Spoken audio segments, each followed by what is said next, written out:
Hello and welcome back to the Astro Read. We are your hosts, Stella and Nayeli, and this podcast is all about astrology, celebrity news, and how you can use astrology in your everyday life. Welcome back to our current subscribers and hello to all our new viewers tuning in today. If you're new and you like our content, please feel free to subscribe. We're looking to increase our number of subscribers by the end of this year, and we have close to 100 already, which has been great. And by continuing to gain subscribers, it allows us to continue making our content, and your comments give us ideas on what you're liking about our episodes and also ideas on future episodes. So keep those comments coming as well. All right, in today's episode, we are catching cheaters. And I think this will be a topic that will be of interest to a lot of people. A lot of people use astrology to see if they could be a good fit for somebody. But did you know that maybe you could even see if somebody can be a potential cheater? Nothing is ever definitive with somebody's ability to cheat, but there's indications to look for. In this episode, we're going to give our tips on things to look for in somebody's natal chart that could indicate potential cheating. We'll give our quick tips on how to approach that. And most importantly, we're going to be analyzing some celebrity charts to see any indications of those celebrities that have been known to cheat and how it ties to their natal chart. So I guess before we get into the charts, Stella, I'm curious to know, what are your thoughts on astrology's potential ability to catch cheaters? Do you think it's a thing? Do you think that people can use astrology to see if somebody could be a cheater?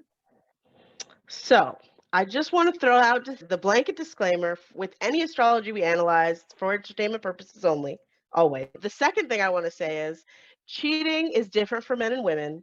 It's different for every relationship. I'm a big believer in Esther Perel's analysis of cheating, which is basically men and women cheat for different reasons.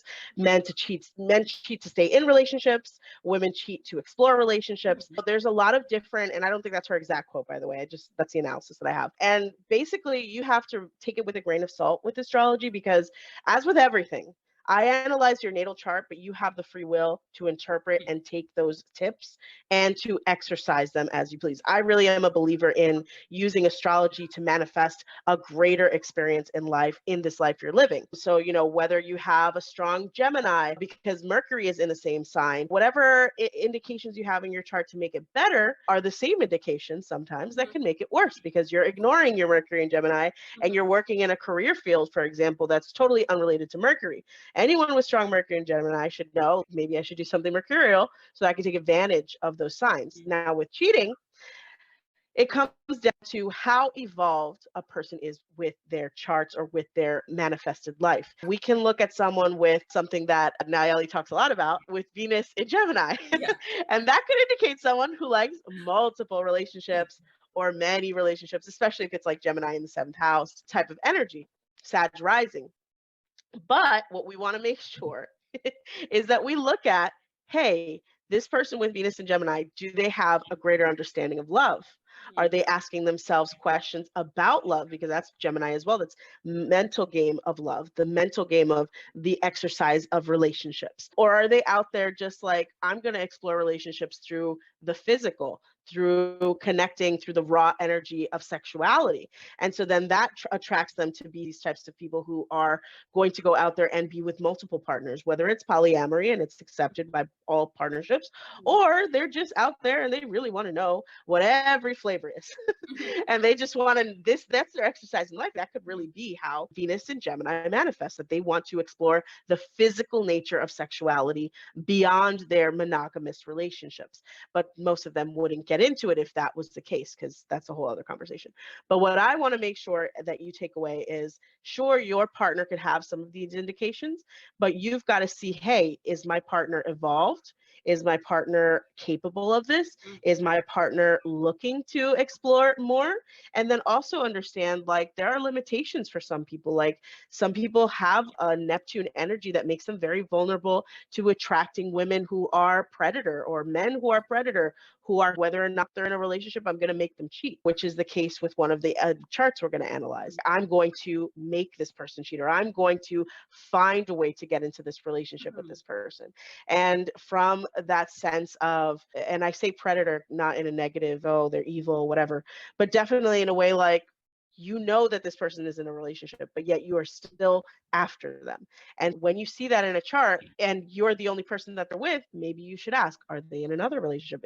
Are they like this with everybody? Or am I the special case? Because a lot of times you might not be, no offense, the special person in the relationship if it's somebody pursuing, because by the end of it, you might end up, I think it was a French movie, Lady J or something like that. And he's pursuing this woman and he ends up just leaving her at the end. And what was the point? This is anticlimactic. But anyway, we move on. Let's go on with our analysis. Yeah, for sure. And thanks for bringing up all those like indications, because catching a cheater or even dealing with cheating when it happens in a relationship, it takes into account all these different types of factors, and it's not as black and white as you would think. So the first celebrity on the hot seat, so to speak, would be Tristan And so he's a big celebrity point of discussion lately when it comes to cheating. He's been caught cheating numerous times. And I'm going to look to see what in his natal chart, like what I thought would be indications of him potentially cheating or having the capacity to potentially cheat. Because at the end of the day, like you said, it's free will that really causes somebody to do that beyond the natal chart. And when it comes to Tristan, there's a lot. I'm looking at my notes of him and I have a lot highlighted. I don't even know where to begin when it comes to Tristan Thompson, but let me start from the top. His Venus and Mars are problematic for me based on my things that I avoid in Venus and Mars when I look at guys' charts in my case. So with Tristan, his Venus is in the sign of Aries. So that could definitely make him like really passionate. That could probably draw people to him for sure. But it could also make him impulsive in love. And Aries is the first sign of the zodiac. So it's really the sign about starting, but not necessarily completing. So Tristan may love to start relationships. He may love like that chase, that beginning part of it, but then following through and having that stability and faithfulness may not be in his wheelhouse. Is he capable of building those skills? Sure, through free will. Then his Mars is in Gemini. And so those are one of the indications in the chart that are like my bugaboo. Like it's Venus in Gemini, but even worse, Mars in Gemini, in my opinion. Just because Mars is the sign of desire and going after things. And Gemini is a sign that's scattered and all over the place. But on a plus side, Gemini is the sign of gaining information and having different experiences and learning. That can make Tristan, with having a Mars in Gemini, that can make him very fickle and wanting to have a variety. So in time, if he wants to be faithful, he can know that energy and know how to work with it. Or maybe he decides polyamory is better for him, or he succumbs to the Mars and Gemini energy. But yeah, the Venus and Mars, in my opinion, for Tristan Thompson is catch a cheater alarm that would go off, at least in my own head. Then, but I just want to say with that Venus in Aries, he's great at starting relationships. He gets them hooked. Yeah. And that's the very Aries energy. Yeah. And then the Mars energy is he can really he's just stimulated by people's minds, people's energy and their thoughts. And he really just loves connecting with others, whether it's physically in that sexual nature or it's emotionally or mentally. He's very motivated by people who are very smart and intelligent. And I get that feeling from watching the Kardashians that Khloe's probably one of the smartest sisters, but she also is one of the most vulnerable because she's so open to so many new thoughts, to so much new information and things like that. So yeah, that's what I have to say about Mars and Venus. Yeah. So is it bad? Nothing's ever bad in astrology. It's just things that could indicate certain things. So with his Venus and Mars, if you're looking for somebody that's going to be stable and faithful, Tristan's Venus and Mars doesn't naturally lend to that right off the bat, at least in my opinion. Then when it comes to Tristan's aspects, he has some challenging aspects when it comes to, not that many, but he has two challenging aspects that involve his Venus and Mars that I think could lead him to potentially cheat. So his sun is square his Mars. So his planet of action, Mars, and his planet of identity are in challenging aspects. So that can make him very impulsive. It can make him prone to taking chances. It can make him act and then think later. And that might happen in some of his cheating situations where he was like caught in the moment. And then afterwards, he's probably like, shoot, like I do love Khloe, or I do love whoever I am with, but this happened. Then on top of that, Venus, the planet of love, is in challenging aspect with Neptune, the planet of illusion, the planet of idealism. So that could mean that Tristan could be prone to being disillusioned or getting caught up in illusions when it comes to love, like maybe not really seeing what's there, or maybe also getting caught up in a moment. He just seems caught up, like from his chart. But then he also has some really good Venus and Mars aspects, like his moon is sextile Venus. So I'm sure that's also what adds to him being able to start a relationship, like being really charming. And with his Venus sextile Mars, that probably makes him like very attractive to potential love interest, and just attractive as a person, and very like affectionate and romantic. So it's not like he's all bad where he's just like this douchebag and somehow he gets Chloe and somehow he gets the girls. Like he has that swag. People still use that word. Like he's definitely an attractor, but the follow through is not his forte, in my opinion. And then what else is there? Oh, and then Chiron, the planet of internal wounds or inner wounds, is square his Venus. Whenever somebody has a challenging Chiron Venus aspect, it could really lead to challenges in relationships. It could mean being more avoidant in relationships, or even giving in relationships and never feeling like you're doing enough. And it would be interesting to do a side episode down the road on Tristan and Chloe and their dynamic, and why they were drawn to each other, and why they're still drawn to each other, and why they created a family together. But I can see that being the case maybe in the dynamic with Tristan and Chloe, where I'm sure when he first cheated on Chloe, I'm sure that created lack of trust on the side of Chloe, which I don't blame her. But then afterwards, he was probably trying to get back into her good graces, and he probably felt like nothing was ever enough. But then it's like, you can't blame Chloe for still being guarded. So it's just like, it's like he's prone to tough love challenges when it comes to maintaining a relationship. And then Ceres, which is the asteroid of nurture and motherhood, is also opposing his Venus. So that could mean maybe he might have a tough time balancing being given attention by a love interest when they also have a child. And that's probably something he's had to deal with, the mothers of his children, not being able to be the center of attention as much. The woman that he's dating or has a child with is also focusing on their child. Or it could also mean that being nurtured and being a parent is also a way that he balances his love. Like it goes hand in hand as well. And that could also explain why he's very drawn to being a father. But that's actually, it's not as much as I thought. As far as his chart, it's not as bad as I thought. But he does have quite a bit going on where I'd be like, He's got enough. It's the combination, man. Yeah,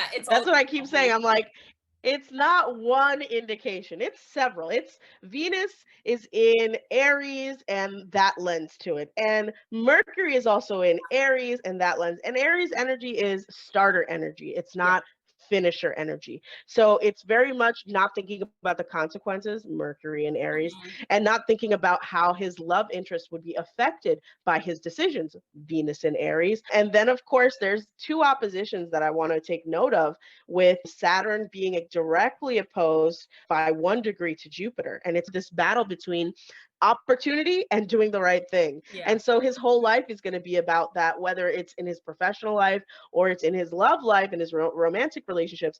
He has a lot of opportunity. He's a professional basketball player, but then he's got his commitments. You know what I mean? He probably comes from a more traditional background than what he's exposed to on a daily basis. All of these basketball girls, let's call them, who show up on the stands and who know his power, know his wealth, and try to take advantage of that. And that gives him a sense of, wow, like I'm very attractive. I'm very attracted to others. But he also has his responsibilities, whether it's his children or to his lovers or to his relationships. He's got responsibilities to take care of. And that teeter-totter between the two is like very difficult. However, I do want to take note, and I would never victim blame, a lot of his, like you said, with Ceres, like I'm saying with Jupiter needing a lot of attention. Jupiter in Leo is a lot of attention seeking. Chiron being in Cancer is a lot of wounds around whether or not I'll have attention. And it could be that Chloe, being a person who's a mogul, who's multimillionaire, who does a lot of things outside of her relationship, it could be that she either does not give him his probably unnecessary level of attention, or that she is the type of person who's, no, you get what I can give you. I'm not going to ignore my child. child for you. I'm not going to stop seeing my friends for you. I've got other things to do. And there's a certain type of person who wants to be enveloped by love, who wants to be drowned in it. And could he be that type of person? Being that Venus is also in Aries, you have this person who's like very passionate and fiery about love and very passionate and fiery about what it means to be in love, but not necessarily understanding like outside of that relationship, other things are happening, other needs are being fulfilled, other people have to be dealt with. And so he could be the type of person who might need a lot more attention than normal. And that could what lead him, again, another indication of cheating, could lead him to find it outside of his home. Because like I said, men in certain situations are cheating because they are trying to stay in a relationship, and that level of attention may not be provided in his relationship. So again, I would never blame someone for not giving him enough attention, because with Jupiter and Leo, it could be an unnecessary level of attention that he needs. We all know our Leos, no offense. Yeah. But it could be an unnecessary level of attention that he needs. And it's at the end of the day, is she going to drop everything and run? And would that even keep him faithful? That's something else you have to realize. When you have people who, to a certain level, this is toxic in your life, you can't just drop everything and run and take care of their every physical and emotional need, because there are other things going on in your life, and you don't deserve to be put in a situation where you are drowned out by the love that you're in, because at the end of the day, that's obsession. That's not love. Hopefully they have a balance, and Khloe definitely probably seems like the person bringing it to their relationship with all of her responsibilities and stuff. So yeah, for sure. And I guess time will tell if Tristan and Khloe work out. It doesn't seem like they're going to work out, or if even Tristan will enter a relationship, or if he's meant to be single forever. But one thing that's interesting to me is Tristan's Venus is in Aries, so very much about igniting love. But his Juno, the asteroid of long-term relationship, is in Capricorn, which is a very like stable kind of power couple type of sign. I think for him, what works in a long-term relationship is having that stable partner that's going to provide security. He could be like a power couple with, or that could establish like a home life, or would support him in his career. But then the challenge is that he's so fiery in how he loves, that how can he balance the two? I guess that's something that he would have to learn. I wonder if he already went through his Saturn return. He's in it. His Saturn is in Aquarius, so he's in his Saturn return. Khloe, wait. If Khloe wants Tristan for the rest of her life, which I don't know, it seems like she's over it, but we always think she's over it and then they're back. She needs to wait till 2023 for Tristan to be ready. And then what house is his Saturn in? I didn't take that down. I don't believe he's got a time. I haven't seen the time online. It just depends. Yeah. I would assume it's the 7th house, but that's just my opinion. Yeah, but either way, that's just my opinion. That's not real life. Just because Sagittarius is his 5th house and he has had a lot of success. Yeah. So I would assume that Saturn would be in his 7th, but I'm only making an analysis off the cuff. So anyway. Yeah, but regardless of where the Saturn is, it's always best, if you want a stable relationship, to wait till after the Saturn return, I think. For some people, it's not the case. I'm just speaking from personal experience. But so that's Tristan. Let's move on to our next celebrity cheater, or alleged cheater, and that is, I hope I'm pronouncing his name correctly. Why don't you pronounce it? Because it's Shakira's soon-to-be ex-boyfriend. It's just Gerard. I would just say Gerardpique, but you can say Gerardo Piqué, like whichever one you want. Gerardo Piqué. It's Gerardo is Gerard, so it's the same word. I'm gonna do Gerard. I've been in Canada too long to pronounce it Hispanic. In a Hispanic way. Piqué. I know everybody calls him like Piqué, like they just call him by his last name. Yeah, he's a famous soccer player and they just call him Piqué. Yeah. For a lot of our viewers may be familiar with him. I think more people are familiar with Shakira, but yeah, Shakira and Piqué recently broke up, and allegedly, I don't know if it's been proven, but allegedly it's because there was cheating that was involved. And I don't know if this is true or not. Like, I know, Stella, you and I have not debated this, but wondered about this. I think I had heard that at the time when Shakira and Piqué first met or started going out, he was seeing somebody else. So I don't know if he ended up cheating on that person to go and date Shakira, which, I mean, it sounds horrible. I wouldn't blame him. Like, Shakira is beautiful. Or if that relationship ended and then he ended up dating Shakira. But either way, Piqué and Shakira were together for a while. Who says no to Shakira? That's the first question. Who says no to Shakira? Nobody. Second question, who cheats on Shakira? Hello. I'm beside myself. But yes, I believe he Yeah. was in a relationship before he met Shakira, and it was a very long-term relationship, if I'm not mistaken. And this is all allegedly. I don't have all the evidence in front of me. Yeah. But this is a classic case where transits matter. Yeah. Pay attention to your daily transits.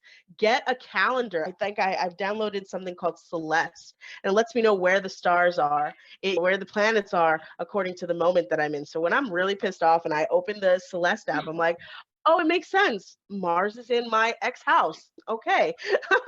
Yeah. That's why I'm upset about things. I should calm down and have a Snickers bar or something. Yeah. I don't know. But that's Yeah. just a joke, guys. But with this Yeah. person, with poor Piqué, the story is that he actually moved out of his house. He's moved in with his lover. There was another person that he was connected to called Boom from Brazil. I don't even want to get into that. I'm sort of, yeah, her name is Boom Boom. Literally. That's what they call her. I don't know. That's what they call her online. And apparently there was some sort of rumor that she was talking to him as well. This is allegedly. But there's no allegations in the fact that he did move out of his house. The entire Spanish media community knew about it. And apparently Shakir was the last to know. And I'm Oh. just like, you have enough, you know what I mean? That's really sad. But all of this happening when Jupiter entered his fifth house. Oh. Oh. What in Oh. God's name? Like Jupiter transiting a fifth house, it could mean more fame, more money, more extracurricular activities, and in this case, more romance and love. Yeah. And it could have been that at the moment that he was looking for that sort of romance and love, she was maybe writing a new album or Yeah. doing a new thing. She famously has a song that hit #1 in the charts this year, all about how, what's the words? Look how fake you were. Everything you did was fake. That's the translation, not literal translation. Yeah. That's basically the translation of the song. So I'm sitting here, I'm like, yeah, she's got a message there. And it's like that type of energy when you see that transiting in your lover, for example. That's the time when you want to step up your game. And Oh, what are we good to doing know. romantically? Are we doing enough? You know what I mean? Or do you have enough of my attention? Because you also want to make sure as you're seeing your partner's transits and your own transits, like what sort of things are they not being fulfilled in? And Gerard might have seen himself like, I'm with an international superstar who is loved the world over, who has like a bomb ass body, bomb ass personality, whatever it is, but she doesn't love me or pay attention to me enough. And so sad face. But I don't know the personal issues in their relationship, of course. That's the sort of thing that lends to this transit being positive or negative. At that moment, when you see someone with Jupiter in the fifth or even in the seventh house, you want to make sure, hey, are we having enough alone time? Are we doing enough things together?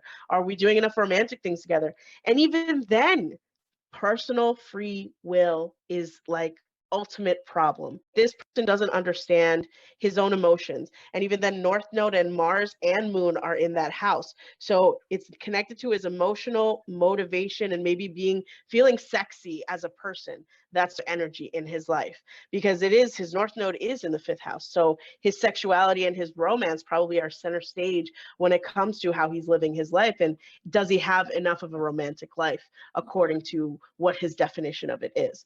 And that would be anybody that you analyze with fifth house activation with North Node. Do you need a deep romantic life to feel fulfilled? Or is their fifth house about having children and being fulfilled in having children? Different things for different people. Yeah, what do you think? Yeah, for sure. Yeah, it's interesting. And again, like a whole episode on Shakira and Piqué would be so interesting because I think from articles I've read online, even astrological ones, people felt like Piqué and Shakira were well matched. And they were in certain ways, like their Sagittarian, Aquarian kind of ways of being explorers and being intellectual and thinking big picture. But at the end of the day, there's other factors that come to play in a relationship that are more foundational than just pie in the sky, big ideas. But I was going through my notes of PK to see any indicators that I thought would potentially make him a cheater. I had a lot to highlight. I think even more than Tristan, now that I'm looking at all of this.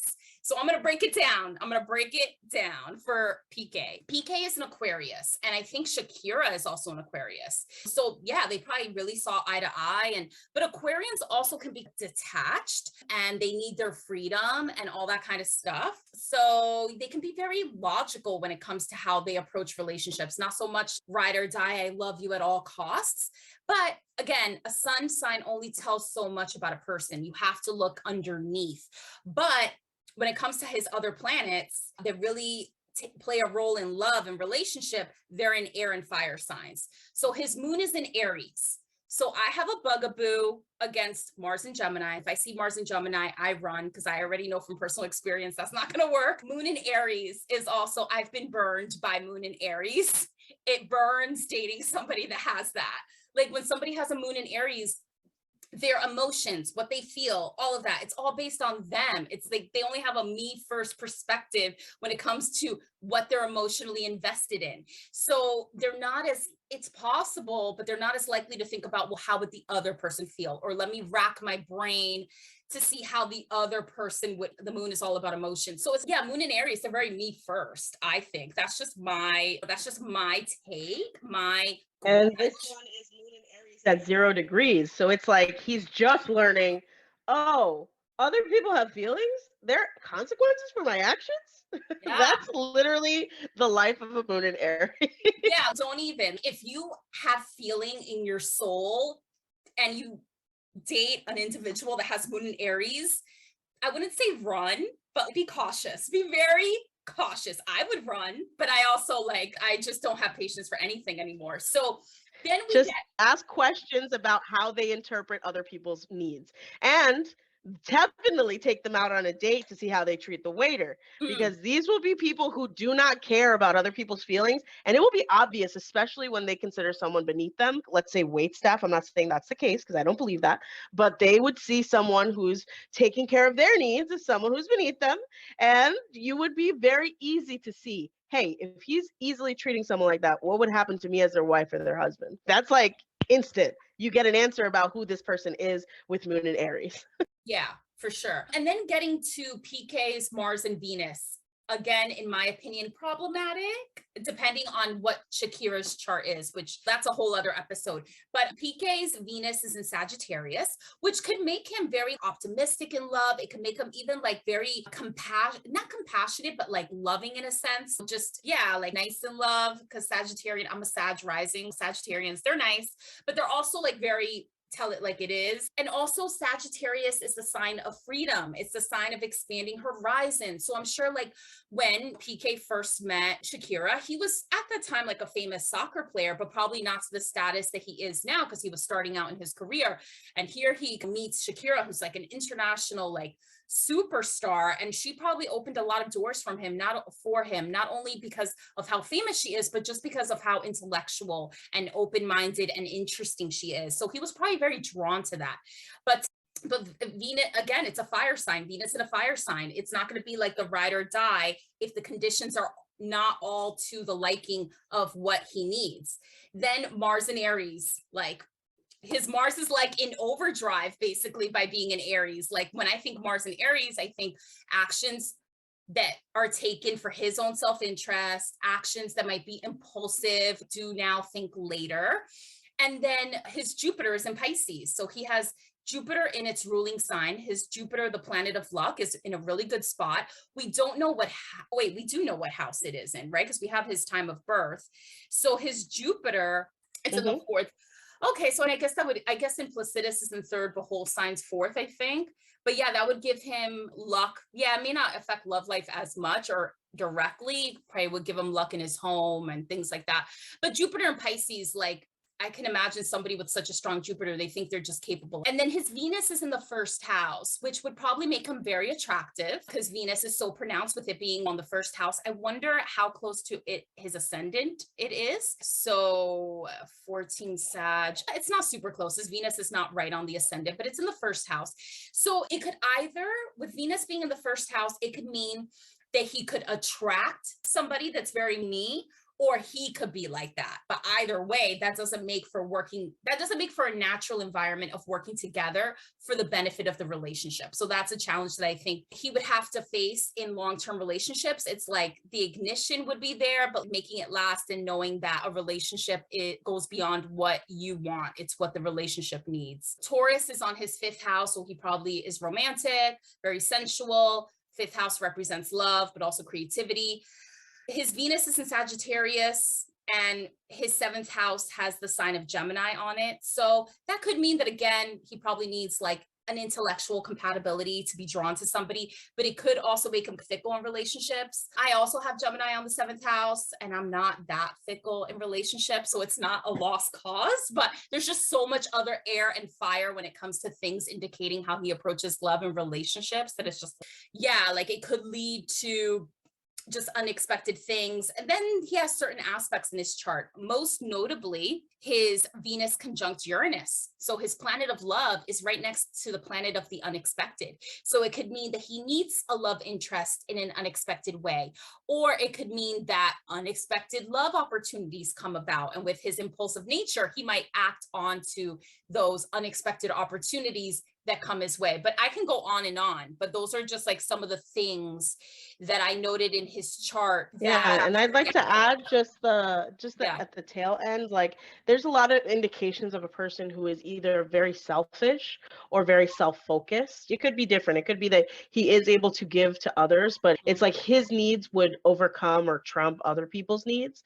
First of all, Venus being in the first house, the fact that Chiron is in the 7th house, where he's really, there's a wound around whether or not he's found the right person who can really give to him the way he decided to give, or whatever that case may be. Moon is also in the 0 degrees in the 5th house. So it's a lot of his emotions have to do with how he interprets the love that he's in, and how he, even Moon being in Aries and then Mars being in Aries, is also a very personal house, very personal sign in a personal house, the 5th house, and very focused on the self. These two planets focus on what motivates me and what also gives me drive, as well as my emotions. So there's a lot of indications of someone who's very self-focused. And so these decisions about cheating, and that's where you could really look at the whole chart as a whole when you're looking at your significant other or potential lover, which again, I would always recommend synastry readings if you need it.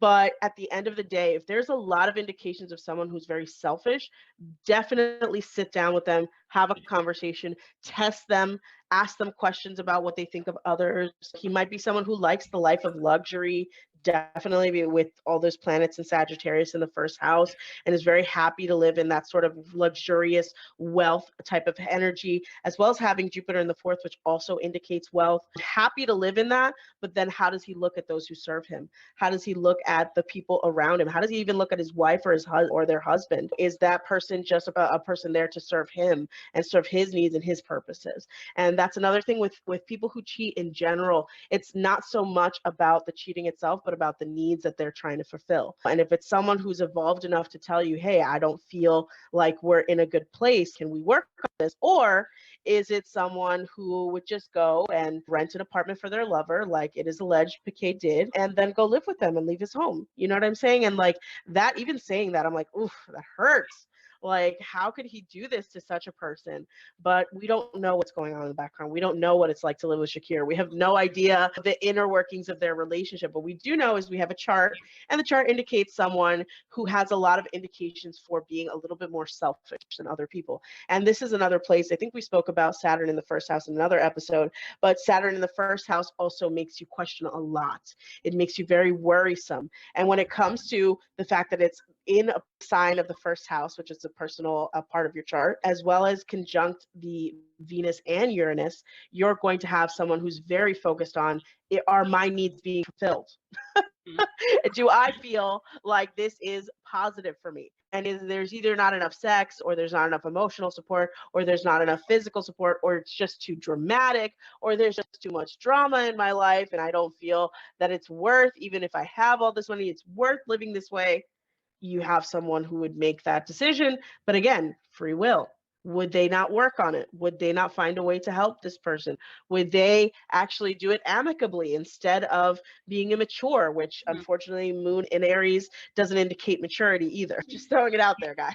I'm just reading the chart. I have nothing biased like our friend over here, Nayeli, with her personal experience, but Moon in Aries in the 5th does not indicate someone who's thinking about other people. That's it. So that's it. Yeah, no, and I think also what I noticed from PK's chart is that I agree with you, Stella. I think there's just multiple indicators to show that he's very me focused, and he may not be as grounded. I don't think he really has a sense of home. I think he is an explorer like Shakira, but probably to the point that being like in the house with the 2 kids and like the white picket fence may not be his jam. PK, his lowest element, so his weakest fifth element is earth, and earth is all about being grounded. So he may not be as grounded. He may not be as practical. He's been able to reach this fame and fortune, but it's through his physical ability of being a soccer player. And so that could also lead to challenges in maintaining a relationship long term. And then as well, with his aspects, he has no oppositions in his chart, at least between planets, and he has no inconjuncts. So pretty much his planets are on one side of the chart, on the bottom left, like on the left side, which the left side of the chart represents self, not other. So the right side of a chart represents other people that take others into account. The left side of a chart is all about self. So again, another indication of him being about himself. With him not having inconjuncts or oppositions between planets in his chart, that would indicate that he does not have the natural ability to compromise or to put himself in somebody else's shoes and make decisions or go through a thought process that would allow him to see how the other person is feeling. So again, very self.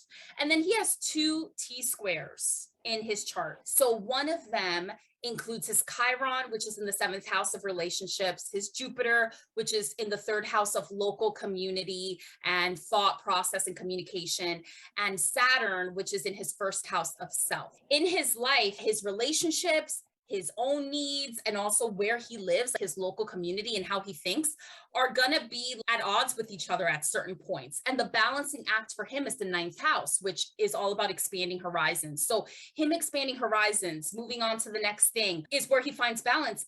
But it could also be his saving grace. It's all about how he uses that 9th house. If he's going to just use it to escape every time he has a problem, escape to his mistress's house or whatever the case may be, or escape to another country, then that will lead to certain results. But if he uses the 9th house to really develop a life philosophy for himself and find out what is the meaning of life for him, then he might become a little more evolved. It's going to be a hard road because he has a very self-centered natal chart. And then his other T-square has his mooninaries, which we've already mentioned its issues, and it's in the 3rd house, his Neptune and Capricorn in the 1st house, and his midheaven. So that T-square leads to having to balance where his thought processes, his local community, his sense of self, and his career. And the balancing part for that is his relationship, which until very recently, his romantic partnership was with Shakira. So I'm sure she brought a lot of balance between him being able to balance where he lived, how he thought, his career, and also his sense of self. So she was probably a very pivotal figure. But at the end of the day, he has that other T-square to deal with. So he's just very scattered, very self-centered. And could he end up being in a committed relationship one day? Like he has been. He was with somebody for a long period of time. Then he was with Shakira for a long period of time. And who knows the next relationship he'll be in. But if he wants to be in a long-term committed relationship, there's a lot of stuff that he would have to work on in regards to finding out what his sense of home is, finding out what his meaning of life is, and learning that there's more to a relationship than meeting your own needs. So. And also why she never decided to marry him, because I remember one interview she said, basically, I'm his perpetual girlfriend. That makes sure that he's always staying in line. And I was like, that sounds like a bad strategy. That does. She also had that past boyfriend before PK that she dated, I think, for around 10 years as well. And they never got married, but they were pretty much in essence married. Yeah, but he was also a serial cheater. Yeah. Serial cheater. Yeah. That was a whole other problem. So she attracts cheaters.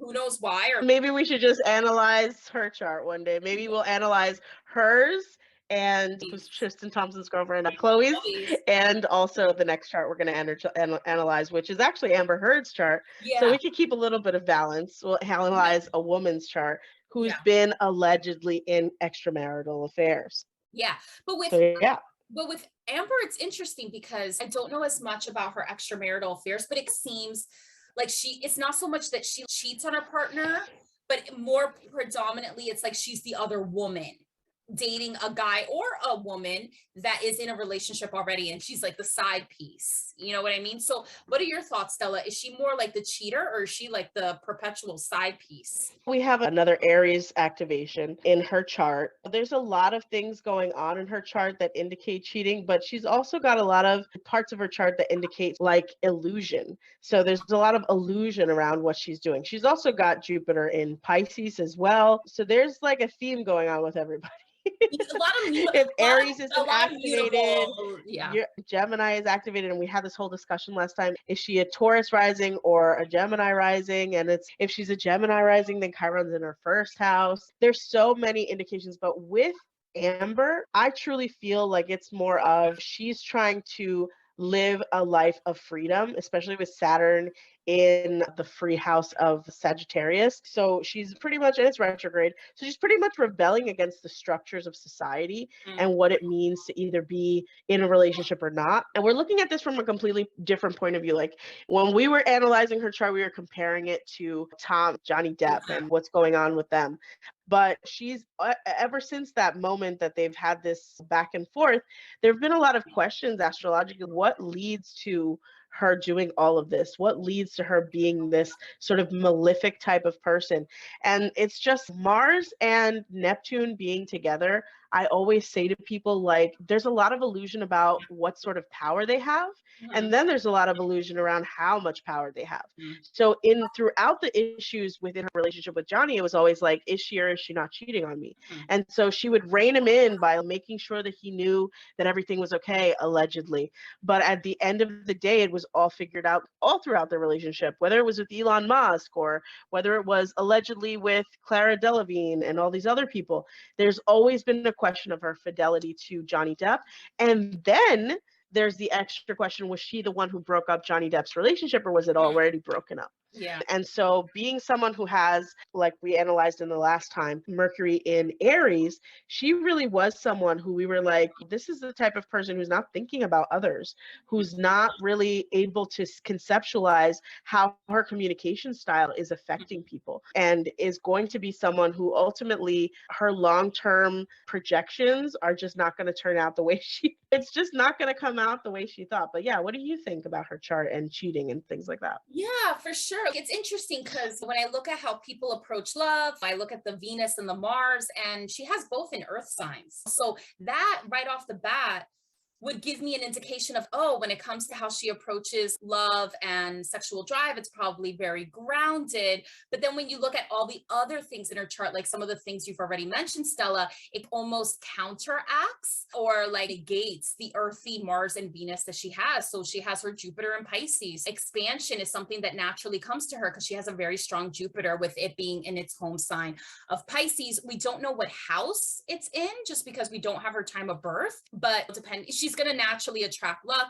Then she's got her aspects. It's really, and then her Mercury in Aries, like you mentioned, her thought and communication, it's very incipient, like she ignites things, but she doesn't follow through or think about what are the consequences. With Mars in Capricorn, it can make her actions like have an end. Like her action always has, I wouldn't say a strategy because that's more Scorpio, but when she takes actions is for her own success. Capricorn is also a money-making kind of sign. She does look out for her own self-interest. I think it's really her aspects. But you're not wrong. You're not wrong that it's like Scorpionic, because it actually is sextile Pluto in Scorpio. Oh. So it could be that connection of Mars, Neptune, sextile Pluto in Scorpio is all a strategy to put the smoke and mirrors in front of herself. And she's also a very beautiful woman. She's got Venus in the sign of Taurus, and it's in its own sign. And Venus and Taurus women are just stunning. Absolutely stunning. They stupefy the mind. Like it cannot be expressed, the first impression you get when you see someone with Venus and Taurus. But with that grounded energy of Venus and Taurus and the grounded energy of Mars in Capricorn, you've got the illusionist Neptune next to Mars. You've got Uranus in Sagittarius. You've got Saturn in Sagittarius. You've got Pluto wrecking things in Scorpio. And then the moon is in Libra. And And it's like Moon in Libra is going to attract like super negativity. Any planet in Libra is someone who's going to accept a lot of BS, or a person who attracts people who accept a lot of BS. So you're going to be that type of energy where you're like, oh my gosh, like I have to forgive him again, or I have to be forgiven again. Please forgive me. Please. You remember all the videos we saw of her begging to be forgiven for whatever situation was going on, whether she cut off someone's finger or not, allegedly. And, you know, that Moon Mercury opposition, it's just a teeter-totter between like my communication style versus my mind. And like sometimes my communication style doesn't necessarily express what I truly feel, or vice versa. What I truly feel isn't what I express. So I'm hiding something, always hiding something, always doing this. And all of this to the fact that Capricorn is at the top. Capricorn is square both of those planets, forming this sort of trine where you're like, hello, this person is lying to you, and they're good at lying to you, and they're doing it to manipulate you. Please don't fall for it, even if their beauty is a part of that illusion. Yeah, I think her Venus and Mars are in earth signs, but I think that's where the groundedness ends. Everything else is literally smoke and mirrors. It's like air and fire. It's like it's like a forest fire. It's like the smoke after a forest fire. Her weakest element is the air element. So that could mean that she's not very logical or objective in how she approaches things. Like she could be very emotional. She could be very set in her ways. She could be very fiery. But when it comes to seeing the big picture and seeing how all the pieces of the puzzle fit together and how other people may think and feel, that's not her natural inclination. And then another bugaboo that I have, so I have my Moon in Aries, I have my Mars in Gemini, and I also have, if anybody has more than 2 to 3 retrogrades, be vigilant. I wouldn't say be on alert, be vigilant. Amber has 4 retrogrades. I think that was like, yeah, so that's a thing too. People that have a lot of retrogrades in their chart, that could lead to deception. Because retrograde, like when a planet goes retrograde, it goes backward, it goes a little bit haywire. And that all leads to, if somebody has a lot of retrogrades in their chart, then they may not be what they appear to be. With somebody that has more than 3 retrogrades in their chart, there's more to the story, and you need to figure out what it is, because it may be good things underneath and it may not be good things underneath. So that's another thing too. It's just her being is very much about appearing a certain way, but then it's not like really the full story.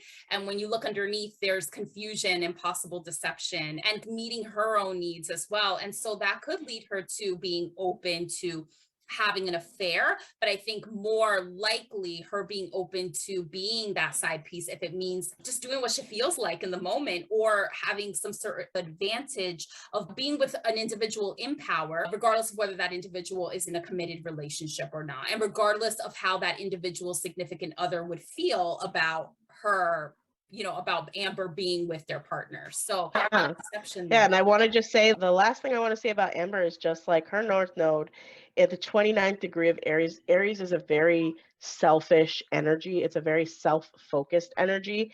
And it being at the last degree, sort of her incarnation in this life is going to be about, how do I get beyond myself? How do I get beyond who I am, and the things not only that have slowed her down or the things that are in her way, but definitely how does she then build to create a life that is stable, because it's going into Taurus.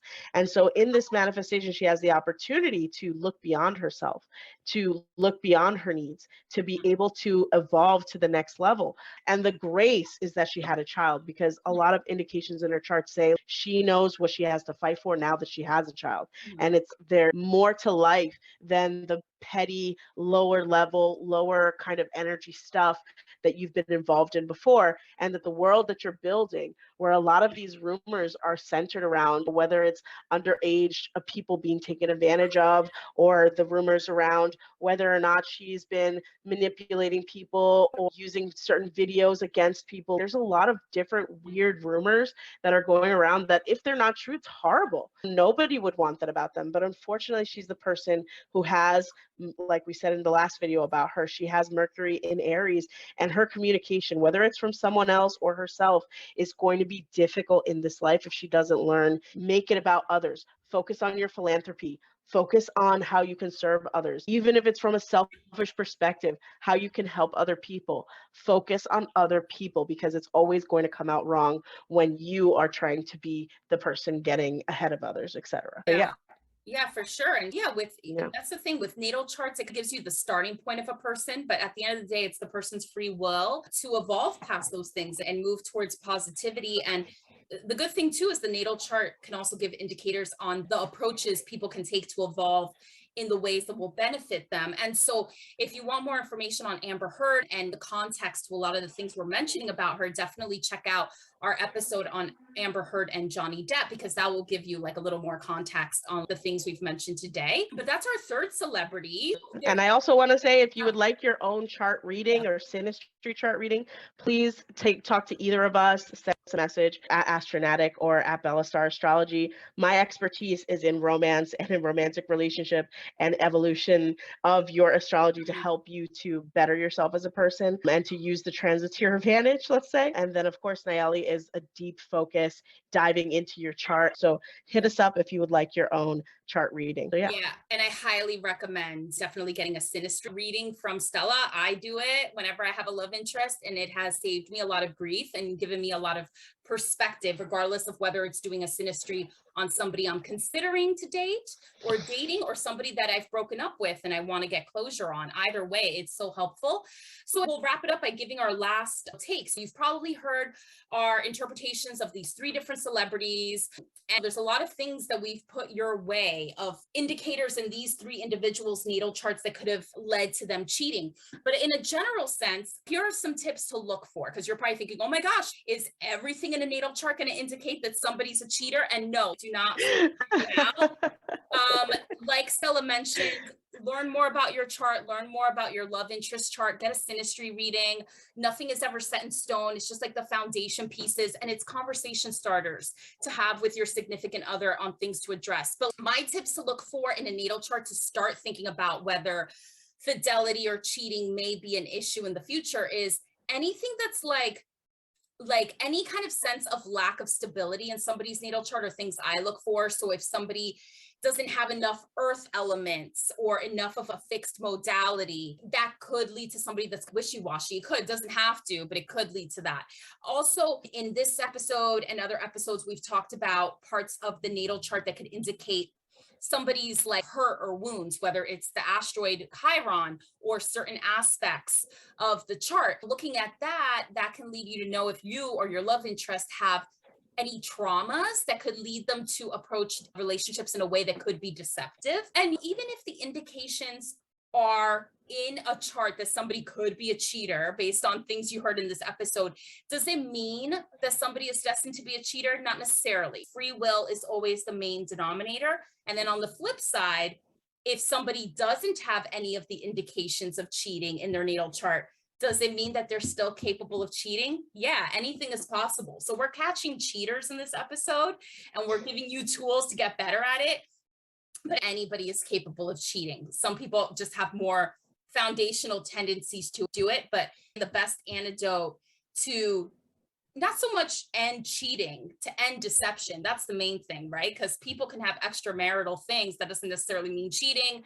And people can be emotionally cheating and not physically cheating. So the main thing is like, how do you prevent deception and hurt in your relationship? And that's about learning more about yourself, learning more about your love interest, and addressing any potential red flags that come up in a natal chart. So that's my tip. And I would always say, ask questions, especially as females. I've noticed in the charts that I've read, the people that I've helped, many women are just afraid to ask those questions because they're afraid of losing a potential love interest. But if you get a synastry reading, I have 1,000 questions you can ask somebody who has a certain aspect that could indicate cheating, that you can sit down and have an evolved conversation about. But if you are not in a place where you feel comfortable asking, or they're not in a place where they feel comfortable answering, perfect red flag. It's hello, you're not ready for that commitment, or they're not ready to be able to live up to that commitment. And that is the number one indication of relationship failure, is just not being ready to commit to someone. And if you're not ready, you're just not ready. Don't hold it against them. Don't be vindictive. Don't be angry. Don't throw pots and pans. They're a person. They're an individual, man or woman, who's just not ready to be there for you. And the easiest part of the relationships are the questions you have before you commit to each other. That is the easiest parts, because once you get to moving in together is not the time to get a synastry reading. You know what I'm saying? Like once, and if you are worried about your person of interest, you can still get a synastry reading. But at that point, you want to have a more common sense conversation. What are your needs? Why do you feel I'm not giving you enough? Why do you feel you need to go out of this relationship to find what you need? What is it outside of the relationship that they're even looking for? And maybe they're just not into being with you anymore. And definitely ask all the questions you can before you commit to someone. Yeah. And I know I'm always like the person that gives the polyamory, like FYI, because even though I'm not polyamorous, I want to give them a voice. Some people cheat because they're trying to fit the confines of a monogamous dating society. And so sometimes that could be the case where the person isn't necessarily a bad person or deceptive, but they're just trying so hard to be in a monogamous relationship, and like it's hard. And so those are things to know about you and your love interest as well. If you're strictly monogamous and that's your thing, and that other person doesn't have those inclinations, then it's like thinking to yourself, okay, can we compromise on that, or is that a deal breaker? And it's better to know that before you get in super, super deep. But yeah, highly recommend synastry readings. If every couple had a synastry reading, the world would be a better place. And and something that I thought of the other day that I was telling a client, I was like, basically, it's a lifestyle matching, and that you should look at your lifestyles. Are your lifestyles compatible? Lifestyle choices are, I don't want children, as opposed to maybe I want children eventually. That's flexible. But if you're with someone who's, I don't feel that monogamy is necessary, that's a lifestyle. And your lifestyles are not compatible if you believe in monogamous relationships. So start with your lifestyles first, even before love, even before romantic partnership. Like start with, is this person's lifestyle compatible to mine? Yeah. And can then we move into that deeper realm? I thought that was a great advice that I gave the other day. So. Yeah, it could be hard to ask those questions. I know I've definitely been in that pitfall, not so much now, but like back in the day, I wouldn't raise concerns or anything because I was so afraid of losing somebody. And what I've learned is if you're not even asking the questions, you've already lost them, because you're not finding out who you are and you're not finding out who they are, and you're not getting the information and making the decisions you need for both of you, both parties' best interests. Like you just got to ask those questions, and we can help. Yeah. And other practitioners can help, because there's the question of, how do I ask the questions? It's scary. And then once you get past that fear, it's like, what questions do I ask? So it's so cool, Stella, that you have those questions available that you give in your coaching sessions. So for anybody listening that wants to find out more about how do I have those conversations to know what I'm getting myself into with a certain relationship, and also to know how I can continue to make it better once I'm in the relationship, like definitely check out Stella's work, because yeah, what she does with especially relationship astrology is amazing. Yeah. And it's fun. I love relationship astrology. I talk about it all day. Yeah. Thank you guys for watching today. We're so excited for you to give us feedback on this. So please write in the comments, have you experienced cheating? What indications did you see in your cheater's chart? If you have analyzed their chart, if you're interested in synastry readings or personal readings, please take advantage and hit us up. Let us know. Send us a message. And good luck with your love lives. This is like one of the foundations. We'll be putting this into the romantic relationship astrology playlist that we've put together for you. Good luck, guys. Thank you. All right. See you next time.